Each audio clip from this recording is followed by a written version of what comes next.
Hello, everybody, and welcome to Let Me Talk. I'm your host, Claudia St. J, and Let Me Talk is my radio show all about being a queer teen in small towns. Because I'm a gender fluid lesbian, I've grown up in a lot of small towns.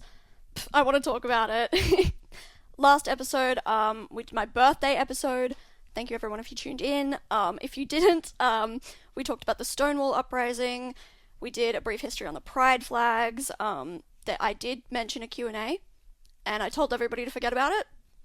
That sentiment remains. Forget about it. Nothing happened. No, I decided not to kind of move forward with the Q&A because the Instagram is still quite small. Everything's quite small. It's small scale, so I feel like doing a Q&A at the moment would kind of be pointless. So abandon that concept. I never said anything about it, but I did want to talk about a question I get a lot, which is like, how did you start your radio show? And it's a good story, so why not? So I'm part of the Headspace. Oh my gosh. I don't want to repeat of last episode. If you tuned into last episode, I could not speak. I was messing up every second word, so no. I'm part of the Headspace Youth Advisory Group. I'm going to call it the YAG. So when I say YAG, that's what I mean. But yeah, so this was last year, kind of few months ago, to be a year ago. Crazy. And there were me and like two other members, we'll call them Maddie and Sarah. These are fake names, not their real names. But we were kind of toying with the idea about doing like a YAG podcast. We thought that might be really fun. And we were like, maybe we shouldn't associate it with Headspace, and then we can talk about everything mental health related. So Sarah, again, fake name, there is no Sarah, but Sarah got in contact with Catherine FM, which I'm so grateful for because I could not figure that out. So Sarah got in contact with Catherine FM, and then Maddie, Sarah, and I are all getting shown around. And at the time, my phone was overheating. Thank you so much, previous phone. It froze for like an hour before this, and I was like, oh, okay, I guess I'll just go to this radio show around. My phone's frozen. I'm like getting calls from my mum, can't answer them. I just know it's ringing, but we're still getting shown around, so we know like the basics of Catherine FM as a radio station. And then I went on a visit to the Blue Mountains. So it's like October 2024, and I remember this so vividly. I'm like in the Blue Mountains visiting my grandma and my cousin. On this day, however, I was on a tram in Sydney in a suit, because I was seeing Hamilton, so I got all dressed up, and I'm like messaging our little kind of group chat that we had, kind of organising this. I'm lesbian stage managering. I'm there going, what time are we going to have our show, what's it going to be called, blah blah blah blah blah. This is like such a callback to the first or possibly second episode, where I talked about stereotypes. I'm not sure if I actually talked about this stereotype. I feel like it's such a common one, and I might have forgotten to mention it, but there is a stereotype that most stage managers are lesbians, and I feel like that's a pretty unharmful stereotype. It's fun, and most of the time true. So yeah, I'm like doing all this, and I came back from Sydney, and then Maddie and Sarah organised us to like shadow Harley's show. And I was so nervous. I was sitting in this very studio, sweating. I was so nervous. I like put on the headphones for the very first time. I can hear my own heartbeat, and I'm convinced that my heartbeat and like heavy breathing just broadcasting all over the radio. So I just sat there in silence for like 15 minutes straight, just going, oh my god, listening to my own heartbeat. It was no, but I do want to thank Harley so much, because his demeanor helped my confidence so much. Like, oh my gosh, I can't even put into words how grateful I am, because that was so helpful. Because then I'm like sitting in this chair thinking, okay, I'm gonna talk now, I'm gonna say something. Oh my god. And I did, and so that was really great, just to kind of see how others do a radio show, how I could kind of present myself. That was really helpful. And then later on, like a few weeks later, some circumstances changed for both Maddie and Sarah, and they couldn't do the show anymore. And oh my god, I feel like there is no ill will behind this sentiment. They are both supporters of the show. Super lovely people, like literally would not be sitting in this chair without them, so I'm so thankful to them as well. But in my mind, I'm like, oh, okay, so there's like kind of a dynamic change instead of like three people talking and kind of like riffing, like this very good conversation about mental health. It's just me, and I feel like I maybe can't give the most well-rounded approach about mental health. Like, I've had enough to do with the mental health system, but I feel like I can't give enough of perspective just on my own, because I'm just me. So I didn't. I was like, okay, what's my show about? Because when I say circumstances change, like at our show around where my phone is freezing, my phone's not working, I'd like filled out my membership application. I was like, I was a presenter, I'd signed up for this, I've done this. Maddie and Sarah like didn't at that time, and then they just like didn't fill it out. That's fine, but I did fill it out. I'd agreed to do a show, and now I'm like, oh my god, what do I do a show about? So I had a little ponder. I feel like I was thinking about this for 2 weeks. One of those weeks I was just stressing, so I'm like, oh my god, it's just me alone talking in a room. Okay. And then I actually thought, like, maybe I could actually be kind of a queer voice that I didn't have when I was younger. One I could have really benefited from when I kind of wanted. So I was like, okay, I'll do it then. It's me. So that was Let Me Talk. And then the other question, I don't get it as much, but I tell people like, oh yeah, it's called Let Me Talk. I think a couple of people asked why, and I just sat there going, good question. No. But now, like, no, I've had time to, like, I had time to script, I had time to think about it. And really, when I did name it, obviously you think about the name for your own radio show, so Let Me Talk. It's obviously a little snappy title that I'm quite proud of, but no, I, like, reflect on 2021, you know, when I was being bullied, and, there were a lot of, like, words being put into my mouth. It's very hard to be an advocate for yourself at 14. It's even harder when you're being, like, bullied every single day and you don't scared to say anything. So I do think back to that moment. I talked about this again in the first episode. I'm doing callback after callback. No, but I remember I was in a meeting with the vice principal of the school at the time, and this meeting was awful. There was just, like, a lot of words either being put in my mouth or I just couldn't say anything.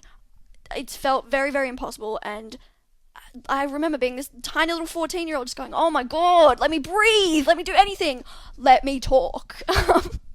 And now, you know, 4 years later, actually almost 4 years later, oh my god, you know, we're back. I'm here, I have a space, so it's a more calm, kind of creating that space for myself to let me talk. It's a lot more chill. So it's creating that space for queer stories and voices, unless that sounds too hoity-toity and like I'm bragging, and then it's absolutely not, because that's insane and I would never ever do that. But no, I would really quickly again like to give another thank you / shout out to Harley for showing me the ropes, because again, I was kind of in Sydney. I came back, and like Maddie and Sarah, they kind of knew how to, you know, put music on or like actually be on air or start talking. You know, they knew all the microphone controls. I knew nothing, so I was just like, oh, okay, I'll just sit here and talk. No, so I reached out to Harley again, and I was like, can you show me how everything works? And he was so helpful. Like, again, I literally would not be sitting in this chair able to talk without him. So thank you, Harley. That's literally so amazing. Yeah, so I also remember my first episode. I'm sure it was fine. I'm really, really glad that I never, like, recorded it or anything, because I don't want to look back to my very first episode. I do remember I was texting my cousin Taylor, giving so many shout-outs. Shout out to Taylor, too. I'm, like, texting her outside of the radio station. I'm like, hey, can you really quickly download the iHeartRadio app and, like, teach my grandma how to use it? Because in my mind, I'm like, okay, my mum knows how to use the iHeartRadio app. I was showing her. Taylor can learn. Taylor can show grandma, and then I'll just be talking to, like, my mum, my cousin, and my grandma. I'm not broadcasting on the radio, it's fine, you know, because I had those very much first episode jitters, and I was very aware it's just me in a room talking. Oh my god. So it was very scary, and then I could just be like, okay, it's fine. I'm just talking to these three people that I know. These three people know all of this already. Like, they've heard it before, so it's fine. And then 15 minutes in, I kind of got the realization, right around this time, I've been broadcasting for about, like, 10 minutes, so right about this time, I was like, hold on. I can just talk. Nobody's here to stop me. I can actually say whatever I want at all times. Here's the other side of it's just me in a room. It's just me in a room with a microphone and no one to like stop me. So that was a very cool realization, I think. It's definitely helped. But I will say again, thank you so much to Harley because he listened to the first episode. I got really, really great feedback from him, and that really helped me like refine and like structure any triggering or confidential matters. It was really, really great. Like, definitely helped shape Let Me Talk. That's not me saying Let Me Talk is fully shaped. I'm so aware that I have a lot to learn. There's a lot more I could be doing. So I'm really excited to like maybe look back on this and be like, oh my god, what a freak I was. No, but like just such a newbie that I was. But yeah, I also got complimented by him and my mum for playing the Smiths that episode. It's just forever ingrained in my mind. Which was great because that I got both of those messages while I was on air. So like I had my first music break and I was like, oh my god. That was like again still very scary to just first start broadcasting. So I got those messages of like, oh, good music, oh, good pick, the Smiths. So yeah, I love getting messages while I'm on air. Yeah, if anybody has like my number or has a way to contact me, reach out to me while I'm on air. It's really, really fun. I love getting messages, or even like post-show messages. Like I usually get like, it's a lot of like good music, which makes me feel really great about my music taste, so thank you. But I also get like, you speak really well, which was insane to me. I got told like I was really powerful, and that was just really, really great to hear. Because good feedback is still feedback. It's still fun. I still like it. So yeah, I got heaps of messages, and I feel like that's how I know I had a really good episode, is getting a message after it. I'm like, yeah, I ate that. But, oh, speaking of music, I think it's time to play some Always Forever by Colts. Give me a chance to just stop talking for a second. I'm the only one who can stop me. But no, let's play Always Forever by Colts.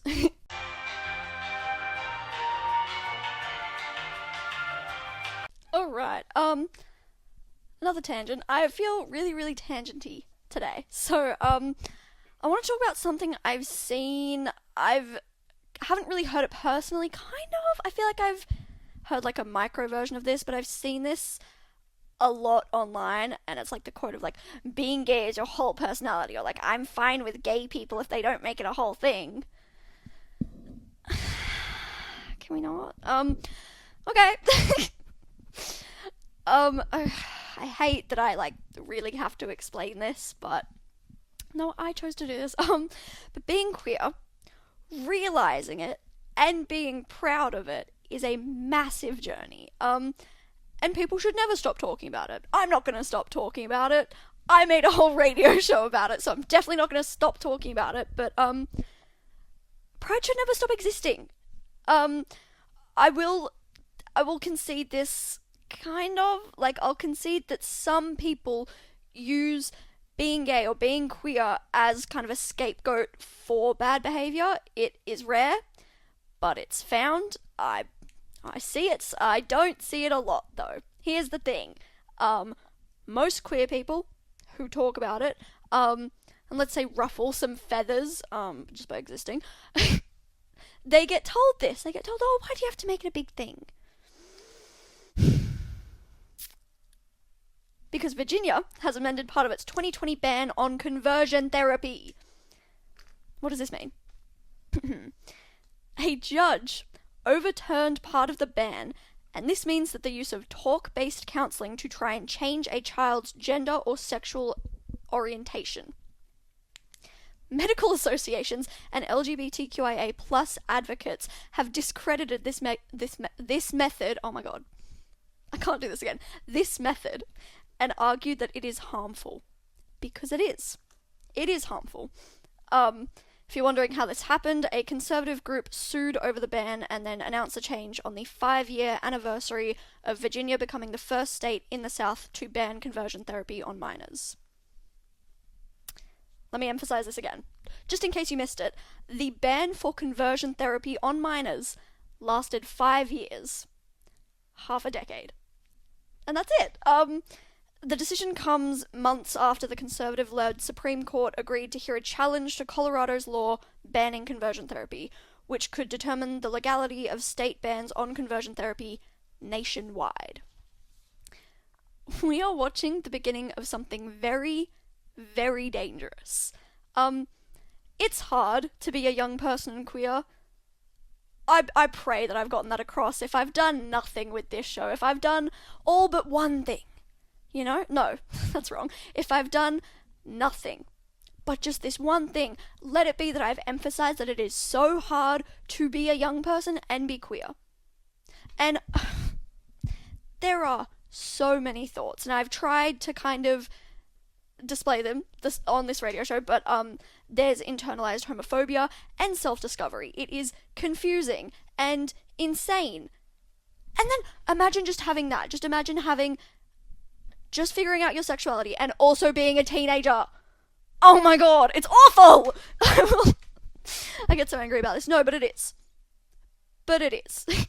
Because you have all of these social elements of being a teenager, being in high school, and every person I come across will say, oh, high school's hard. Yes, we can all acknowledge that high school is hard. Now imagine also being queer. And also just figuring that out. Even if you don't come out in school, just figuring that out alone is insane. It's terrifying just figuring that out about yourself. But if you get outed or decide to come out and have not even aggressive homophobia, microforms of homophobia, or you lose friendships over it, it's insane to juggle that and also have a trusted medical professional trying to force you into normality. Which, by the way, normal, social construct. Hot take, normal is absolutely a social construct. It's made up, and it's boring. Being normal is so boring. Like when I was in 2021, just wishing I was normal. Yeah, I was going through a really hard time, I'll say that. Boring! Oh my god, that wishing to just, be really normal? No. That's so boring. I'm so happy I'm really weird. But no, growing up in small towns, just, wanting to be like everybody else. Boring! It's all boring! Normal is boring! But I'm heartbroken and incredibly disgusted. I'm heartbroken for the queer youth of Virginia. I'm heartbroken for the queer youth of Colorado and the other youth of America. Oh my gosh. Right now there are 18 states where conversion therapy is not banned. 5 states where conversion therapy is partially banned, like Virginia. And there are 5 states where conversion therapy... Oh, sorry, I've gotten that wrong. There are 5 states where conversion therapy is partially banned, like Virginia, like I just said, and 4 states where bans are prohibited. Right now there are 24 states where conversion therapy is not banned, but these changes, all of this stuff being overturned, I would say 24, that number, is a little bit in jeopardy. So, being gay is your whole personality. I'm fine with gay people if they don't make it a whole thing. Being queer is part of someone's identity. We can make it a whole thing if we want to. I am making it a whole thing. My radio show is a whole thing. But no one has to. I'm not saying everybody has to go out there, start a radio show and say, I'm gay. I will, because, that's just who I am. But no one has to. People are entitled to come out when and how they want to. I'm getting that. That's a quote from The Office. I'm so sorry. I just quoted Jan Levinson. But she's right. It's a fact. And after queer people come out, they're allowed to talk about it. We're allowed to celebrate it. Without some people going, oh, don't make it a whole thing. Oh, it's your whole personality. Well, yeah. I agree that, yes, parts of someone's personality should also be different. But we can celebrate the bit that they've decided to come out and go, oh yeah, I'm gay. We can celebrate the part of me that starts a radio show. We can also celebrate the part of me that's into reading. I'm not going to start a whole radio show about reading. You can if you want. I'm not going to. I'm going to talk about being gay. But I'm just going to calm down for a second, because a friend of mine... I forgot to think of a fake name for her. Oh god. oh, we don't need a fake name for it. A friend of mine sent me an Instagram reel, which I'm quite concerned about, but told me to blind react to it. So I did allow it because I saw the cover of it, and it said being lesbian in Australia in the 70s. And I was like, oh my god, that's so interesting. And I was like, can I just watch it and like do some research? She's like, no, you have to blind react to it. So that's what I'm gonna do, anxiously. I am gonna blind react to this, and I don't know if it's really, really interesting or something. I feel like we can make a whole episode about it, but hopefully everyone can hear it. Queen Victoria found it impossible to believe that there could ever be such a thing as a female homosexual. And even Sorry, how do I pause it? Oh my god. Okay, I do have to remember this was the 70s. I'm gonna laugh so hard at this. Okay. a lot of people just simply don't imagine that lesbians in most cases can be ordinary like everyone else. Sorry, I shouldn't laugh at this. That should be my slogan. I was talking to my mum earlier. Oh, I said I was going to go on a tangent. I was talking to my mum earlier, who, shout out to my mum as well. This can just be a shout out episode, why not? Who posted, my show, like, on her Instagram story and said, "Get your gay on," and that should be my slogan. I'm rejecting that, but maybe lesbians, just like everyone else, can be ordinary. Or whatever he said, that should be my slogan. For instance, Barbara Whittle is a housewife like thousands of others in Australia. Okay, Barbara. The only difference is she's married to a woman and not a man. Oh, stop, they're so cute! Ready soon, or do you want coffee first? No coffee for me, thanks. All right, I'll bring the dinner up in a minute. She and Inika met each other about 3 months ago, and they've been living together in a kind of homosexual... Sorry, they met 3 months ago and they're living together? This is a stereotype I talked about last episode. I said I shouldn't laugh about this. I am going to, though. It's fine. I'm lesbian. I can laugh at it. The fact that they met 3 months ago, they were together 3 months ago, and they're living together, adorable. That's so funny. Why not sooner? Why not sooner, you whole lesbians? Come on. marriage ever since. Barbara has been married before, to a man, and had 5 children. She only discovered and began to understand her lesbian tendencies after she... Sorry, lesbian tendencies is awesome. Oh, I've got like 4 slogans from this already. Lesbian tendencies. That's great. I have to pause it for a second. I have to compose myself. I have to stop saying lesbian tendencies first of all, but that's so funny. This is already interesting. I see why she sent this to me. Now she regards herself as homosexual. But is her marriage to a woman any different to being married to a man? Well, it's like any other marriage, I expect. You fight a little and you love a lot, depending how you feel. And I clean up and attend to the household things, and then Lika goes to work and does her bit that way to keep the home going. Sorts us all out when we get too much for each other. Well, to all intents and purposes, and you're the housewife and Inika is the breadwinner. Yes, that's quite right. Oh, well, I'm like that. I like cleaning up and things like that. No, I don't like that. No, she doesn't. I'm sorry, I find these lesbians from the 70s adorable. No, I am. I'm gonna see. I feel like... Okay, this is, again, just like a clip. This is just a reel, so I feel like I could... Because this is from the ABC, that's why I was like, okay, I'll blind react to it. It's not like a meme page, this is from the ABC, so... I feel like I could do a little... I might find this. See, I wish I could have just watched. I could have. Like, I agreed to blind watch it, but, this is really cool. This might be, like, a future episode. Wait! No, they think that you're, well, going to attack them in one way or the other. And that's the first thing that they think, and, well, that's the wrong point. We're not like that. What, the other girls are afraid you're going to make a pass? Yeah, just afraid of us. But if they are working with you and going to learn you and understand you a bit, they're really going to accept you, not as a lesbian, just as a person. So I've got lots of married couples that are friends, and we go to their place and babysit, and they come here and have meals and drinks with us. What, you mix with them as a couple? And we are a couple. Sorry, I really like that the presenter's like, wait, you're friends with straight people? Like, the interviewer's like, oh, you talk to straight people as well? That's really great. But these, oh my god, I love these lesbians from the 70s. Oh my god. With them, and they accept us as that. We don't push it on them, but they can see we're in love and we're together. And that's acceptable. And to quite a few of my friends, they feel that there's a husband and wife together. coming out for the evening. Have you had any difficulties at all with the sort of reactions that you've had from people? Only once when I was dancing with a girl and all the heterosexual men got round, somebody yelled out, "What's L stand for?" So I'd had 2 vodkas, so I bravely went up to him and said, "Lesbian, why?" He said, "I'm so sorry, I didn't mean to be rude." And that's about all the trouble I've had.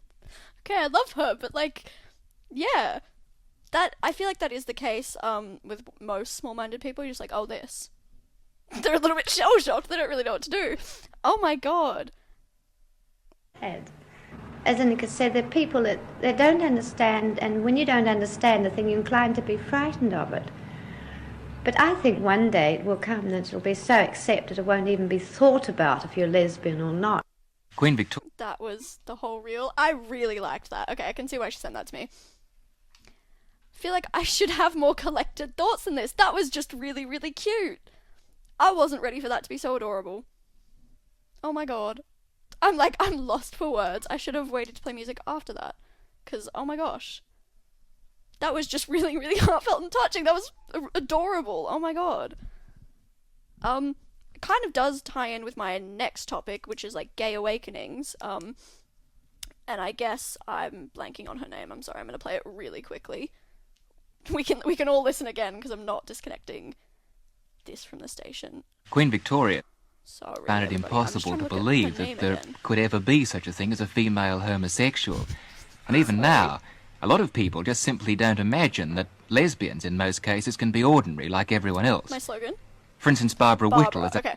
Yeah, like Barbara kind of had a gay awakening after being married. That really ties in really well with what I'm going to speak about. Oh my god. Okay, so I was going to talk about gay awakenings, and how I didn't really have one. Like, I see a lot of people on social media, like, they talk a lot about, like, their gay awakenings, and it's usually, like, a cartoon or a TV character, you know, or, like, just people on TV who are, like, their gay awakenings, and I just didn't have that. I've talked previously about my iconic gay moments of childhood. We're not digging that back up again, but, no, I just never really had that. Like, there was no person to make me be like, oh my god, I'm a lesbian. I was very soft launched with my lesbianism, my lesbian tendencies. Oh my god. No, I'm gonna use that now. I'm gonna say lesbian tendencies so much. Oh my god. No, but like, you know, I thought I was bisexual at first, and then by like year 6, I was like, actually, no, just no, I'm a lesbian. You know, it was very casual. All of my coming outs were really casual. No, but like, I just like, there was no person to make me realize I was queer. I just had crushes and relationships at school, or like I had feelings for people at school. It was just very standard. And now, you know, I'm in online school, so I just hang out. I'm just a hermit now. I'm a loner. No, I'm not. I'm fine. But there's like a lot of people, I've never been asked this because it's a very kind of last decade question, I feel like, but there is that thing of like, oh, how did you know you were gay? I don't know. I actually don't know how to answer that. I have no idea. I just did. No, how did I know I was gay? There was a very lovely being who just appeared in front of me one day and like tapped me really gently on the head and went, "You're gay now." And I was like, oh my god, I am. You're right, I do have lesbian tendencies. That's how I got my lesbian tendencies. No, but I had like 2 primary school boyfriends. We've talked about how mean I was to my kindergarten boyfriend, and I've apologized for that, but I'll apologize again. Sorry, kindergarten boyfriend. I also had a boyfriend in like year 4. He had very long eyelashes, and I have no idea what he's up to now. But there is another thing I see online that's like, oh, you just haven't met the right man. Okay, first off, ew. Gross. Ew. Never say that to a lesbian if you meet one. Here's how to interact with a lesbian. Don't ever say you just haven't met the right man. That's a weird thing to say. Don't say that. Secondly, no. I can confirm, I'll say this right now, on the record, I will never, ever, ever meet the right man. Some people who are lesbians discover that they are queer, or pan, or bi, or omni, or there's probably more that I'm not listing, you know? that's fine too. That is fine too, because self-identity and self-expression is all about, drumroll please, I only have one pen, so it's gonna sound like a really bad drumroll, self. It's all about self. So, you know, I'm not gonna point at someone and be like, oh, you're this, you should be this, because everyone else I've found kind of has this desire, this great need for labels.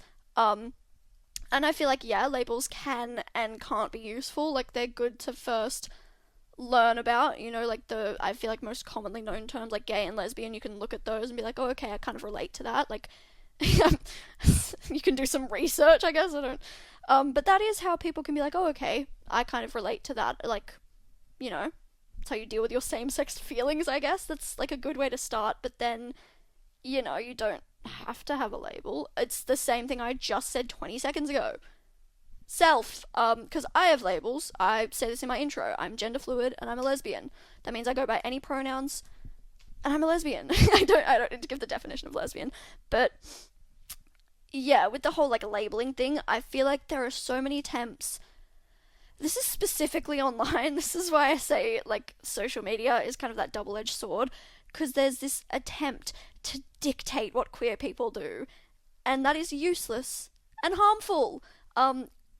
Because again, sometimes it can be informative, but I'll just never find dictating what someone does informative.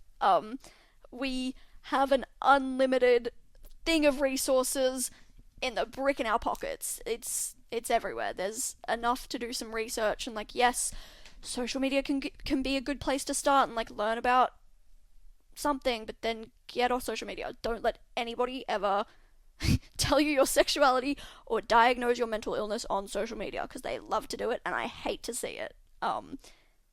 It's awful. There's one other thing that I see online. I have never heard it and I'm probably never going to hear it, but you know, I see it online of like, oh, you've had boyfriends in the past. And I'll say, you know what, I'll take this one. No one's ever said this to me, but let's say someone did. Yes, I had boyfriends in the past when I was 5 and when I was 10. What 10-year-old knows anything? Tell me. No, but like not on that level. Not on that level. And with that, I think it's time to play some more music. Special shout out to Freya for requesting some music. AKA my desperate text go, what should I play on the radio tonight? So thank you so much, Freya, for requesting Pretty Little Baby. Here it is by Connie Francis.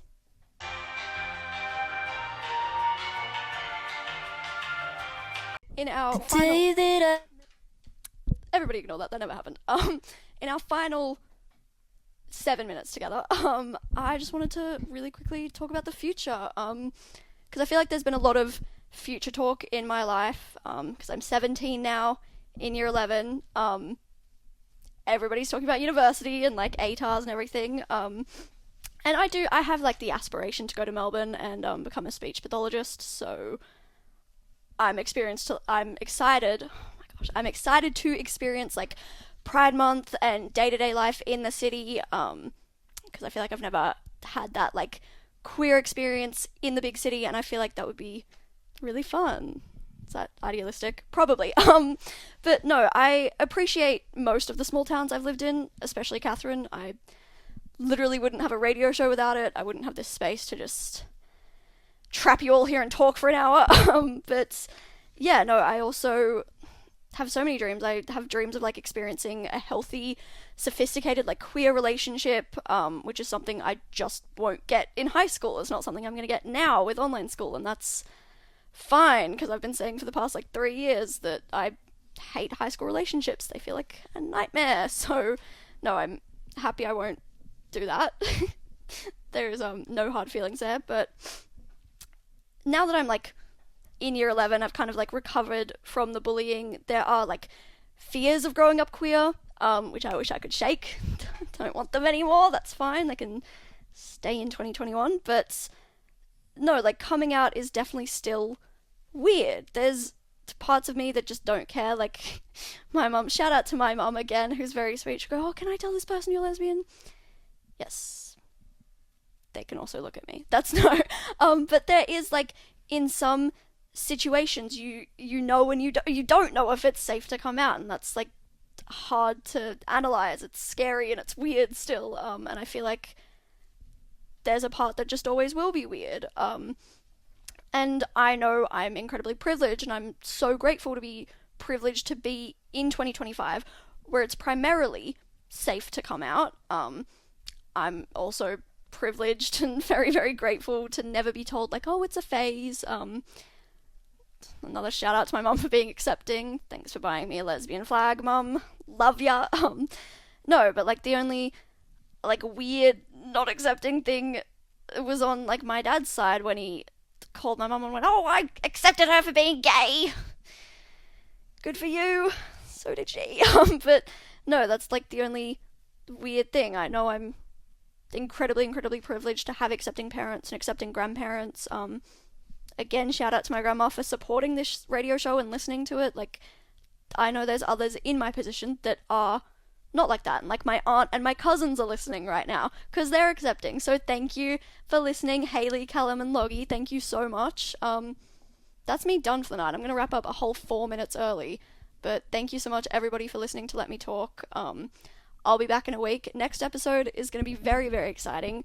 We have a mystery guest. And actually, I know I said this before, but truly confirmed mystery guest. If I can figure out how to get her on my phone and, like, call her up, she's coming on the show. I'm doing it. I promise. Thank you so much. Have a good night, everybody.